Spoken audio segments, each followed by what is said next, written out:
আসসালামু আলাইকুম, কেমন আছেন সবাই? আশা করি সবাই ভালো আছেন। আজকে মেঘাচ্ছন্ন আকাশ দিয়ে ভিডিওটা শুরু করেছি। পাশাপাশি খুব সুন্দর একটা দৃশ্য আপনাদের সাথে শেয়ার করি। এই যে মিষ্টি কুমড়া, এত সুন্দর লাগছিল মিষ্টি কুমড়াটা, ভাবলাম আপনাদের সাথে শেয়ার করি। খুব সুন্দর, তাই না? পাশাপাশি পুর্তুলিকার বাহার আপনাদের সাথে শেয়ার করি। আমি সব ভিডিওতেই কিছু না কিছু অংশ রাখি পুর্তুলিকা ফুলের, আমার ভীষণ ভালো লাগে। আর এই পুর্তুলিকা গাছের তেমন একটা পরিচর্যা করতে হয় না, একদম পরিচর্যা ছাড়া গাছে এত সুন্দর ফুল দেয়। আপনারা চাইলে বাগানে পুর্তুলিকা ফুল রাখতে পারেন। আর আজকে বাগান থেকে অনেক ড্রাগন তুলে নেব। এবছরে এই প্রথমবার আমি এতগুলো ড্রাগন তুলে নিচ্ছি। গত বছরের তুলনায় এবছর অনেক বেশি ড্রাগন হয়েছে, পাশাপাশি সাদা ড্রাগনের সাথে লালও হয়েছে। এই প্রথমবার আমি দুইটা রঙের ড্রাগন আমার ছাদ বাগান থেকে তুলবো। আসলে কি বলবো, বলে বোঝাতে পারবো না আপনাদের।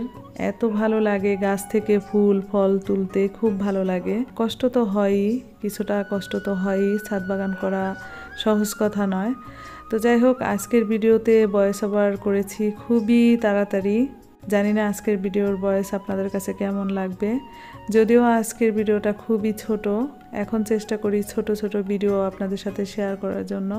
আর দেখতেই পারছেন কি সুন্দর ড্রাগন ফলগুলো, মাশাল্লাহ। আপনারা সবাই কমেন্ট করে জানাবেন আপনাদের কাছে কেমন লাগছে। আমার কাছে ভীষণ ভালো লেগেছে। আমি এই প্রথমবার দুইটা রঙের ড্রাগন আমার ছাদ বাগান থেকে তুলতে পেরেছি, সেজন্য আল্লাহর দরবারে শুকরিয়া। আমার কাছে ভীষণ ভালো লেগেছে। আর নিজের বাগানের শাক সবজি অন্যরকম একটা টাটকা ভাব থাকে, মানে কি বলবো, সার মেডিসিন থাকে না, একদম ফ্রেশ শাক সবজি ফলমূল পাওয়া যায়। যাই হোক, পরিশেষে আপনাদের বলবো আপনারাও চেষ্টা করবেন বাড়ির উঠানে ছাদ বাগানে সব জায়গায় গাছ রোপণ করার জন্য। গাছ প্রশান্তি দেয়, গাছ রোপণ করে দেখবেন অন্যরকম একটা শান্তি পাবেন। গাছের কাছে গেলে গাছের ফুল ফল দেখলে অন্যরকম একটা ভালো লাগা কাজ করবে। আপনারা চেষ্টা করবেন গাছ রোপণ করে দেখবেন আমার কথার সাথে মিলে গেছে। এখন বর্তমান যে অবস্থা, মানে কারো কাছে গিয়ে মনের একটা কথা না বলে আপনি যদি গাছের সাথে কথা বলেন তাহলেও কিন্তু ভালো।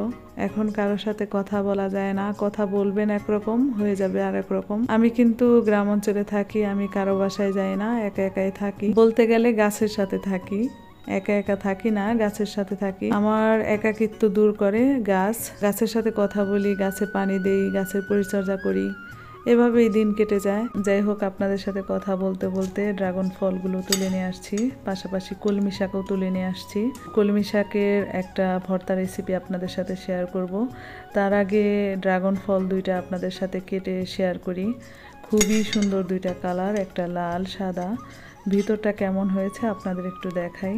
একদম সার মেডিসিন ছাড়া ড্রাগন ফল, দেখতেই পারছেন কালারটা এত সুন্দর আর দেখতে এত ভালো লাগছে। দুই রঙের ড্রাগন ফল একসাথে দেখতে পেয়ে আমার ভীষণ ভালো লাগছে। আপনাদের কাছে কেমন লাগছে অবশ্যই কমেন্ট করে জানাবেন। যাই হোক, আজকে আপনাদের সাথে মজার একটা ভর্তা রেসিপি শেয়ার করি। আপনারা ভিডিও শেষ পর্যন্ত থাকবেন। এভাবে কখনো ভর্তা খেয়েছেন কিনা অবশ্যই কমেন্ট করে জানাবেন। খুবই মজা হয়, একবার হলেও করে খেয়ে দেখবেন। কলমি শাক চিংড়ি মাছ দিয়ে ভাজি করলেও ভালো লাগে। আমরা কিন্তু কলমি শাকটা চিংড়ি মাছ দিয়ে ভাজি করেই বেশি খাই। এখন এভাবে যদি ভর্তা করে খেয়ে দেখেন তাহলে আরও বেশি ভালো লাগবে। আমি ভর্তা করার জন্য প্রথমে সরিষার তেল দিয়েছি, তারপর রসুন কুচি, পেঁয়াজ কুচি আর কিছু কাঁচামরিচ দিয়েছি। এগুলো কিন্তু আমার ছাদ বাগান থেকে তুলে নিয়ে এসেছি, আপনারা নিশ্চয়ই খেয়াল করেছেন। একদম বাগানের টাটকা কলমি শাক, টাটকা কাঁচামরিচ, এগুলো দিয়ে ভর্তা বানালে বেশি মজা লাগে। একদম সবগুলো উপকরণ আমি ভালো করে তেলে ভেজে নিয়েছি। একদম তেলে ভাজা ভাজা করতে হবে, তারপর পাটায় বেটে নিলেই হয়ে যাবে ভর্তা। একদম খুব সহজে ভর্তা তৈরি করা যায়। আমি এর আগে অনেকবার করে খেয়ে দেখেছি, আমার দেখা দেখি অনেক মানুষই এখন এভাবে ভর্তা তৈরি করে। আপনারা একবার হলেও এই ভর্তাটা তৈরি করে খেয়ে দেখবেন, খুবই ভালো লাগে। ভর্তা তৈরি করার পরে ভাবলাম পাটায় মেখে একটু ভাত খেয়ে নেই। অনেক দিন পাটায় মাখা ভাত খাওয়া হয় না। ভর্তা দিয়ে পাটায় মাখা ভাত আমার কাছে ভীষণ ভালো লাগছিল, ভাবলাম আপনাদের সাথে শেয়ার করি। আজকের ভিডিও এই পর্যন্তই। যারা ভিডিওর এই পর্যন্ত ছিলেন এখনও একটা লাইক করেননি, তারা একটা লাইক করে দেবেন। আজকের মতো এই পর্যন্তই। আপনারা সবাই ভালো থাকবেন, সুস্থ থাকবেন, নিরাপদে থাকবেন। আল্লাহ হাফেজ।